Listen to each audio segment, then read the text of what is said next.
Antionio Guterres says that he's actually horrified by the reaction. He feels he's been misrepresented because he says, as well as the vacuum comments, he also said that he did condemn unequivocally the horrifying and unprecedented 7th of October acts of terror by Hamas in Israel. What do you think do you think he's been misrepresented, or are you also furious? Of course I'm furious, because the vacuum Guterres was alluding to was, yes, it happened in a vacuum in the context of an open campaign. The vacuum was an open campaign to eliminate the state of Israel, a campaign that was trivialized and belittled by the international community here in Germany, in the United Kingdom.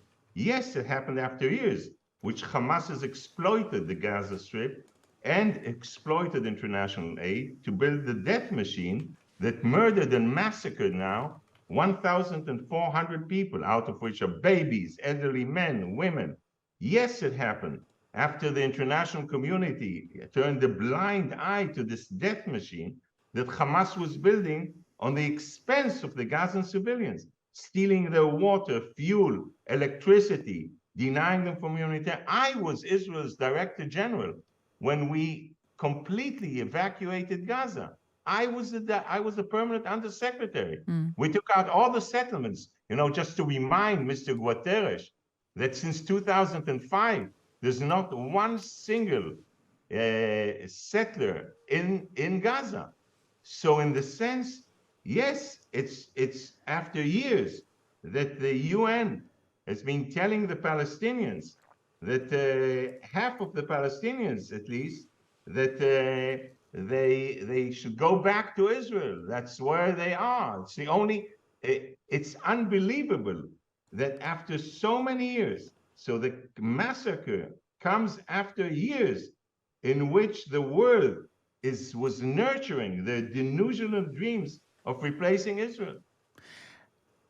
But Ambassador Prosser, when he's talking about a vacuum, there are many people who will say, "Well, he's victim blaming," and there are other people will say that he's trying to explain the historical context. He's trying to explain that this terrible, horrendous, vile thing happened on the 7th of October, where 1,400 people, mostly civilians, were killed in cold blood.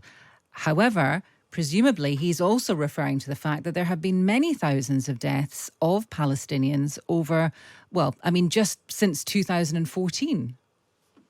Well, that's the problem, that the way he basically defines facts is incredible. As I was Israel's ambassador to the UN, the demonization, the delegitimization, it's like it's completely one-sided. Israel reached out. I told you we evacuated all the Gaza Strip. They could have built Singapore out there.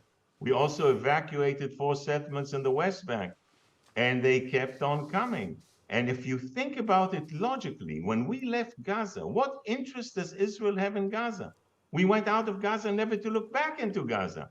They could have changed it into Singapore, but they turned it into a terror hub. Look at what's happening out there. Now, instead of basically trivializing the ideology, because that's what went on, the ideology of them saying we want to eradicate Israel, saying every Jew that hides behind the tree, we'll have to murder him, calling free Palestine from the river to the sea. River to the sea, that's the Jordan River and the Mediterranean. What's in between? Israel. Trivializing this and saying, yes, yes, yes, yes, they don't really mean it. Those people that we allowed to go and have work in Israel were the ones that went from house to house and said, how many people are there? 2 children, a dog, where's the door? Where's the window? And they basically gave it to Hamas in order for them to go out, and basically people who worked all their lives in the kibbutzim, to have Israeli-Palestinian cooperation, were slaughtered like sheep. This Hamas terrorist organization, we have to completely take out its infrastructure and its leadership if we, any one of us, wants to achieve peace. Okay. And the UN completely, many years, have basically turned Israel into the scapegoat and basically demonizing and delegitimizing everything that we did. And on this, the UN is responsible, is really responsible for what's happening now in And Gaza. and what is Beyond happening? Yeah, Hamas. and what is happening in Gaza? I mean, we heard from we hear every day on this program from organizations who have staff in Gaza trying to keep the hospitals running, trying to keep babies in incubators alive. The situation is that they are stuck now. They're stuck between, I suppose, Israel, who have a right to self-defense and who are, the aid has stopped going in at the rate that it was going in before the 7th of October, and Hamas, who are accused of, for example, stockpiling fuel so that many of these hospitals cannot operate. What are we to do with these people, and what are these people to do? Okay, so first of all, facts. By the way, I want you and the media to really understand that when Hamas comes out with something, for example, the health ministry in Gaza is completely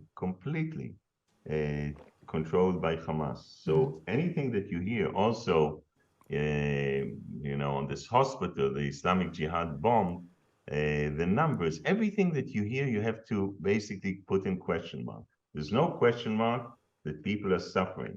But Hamas has 1 million, and I'll repeat that, 1 million liters of fuel.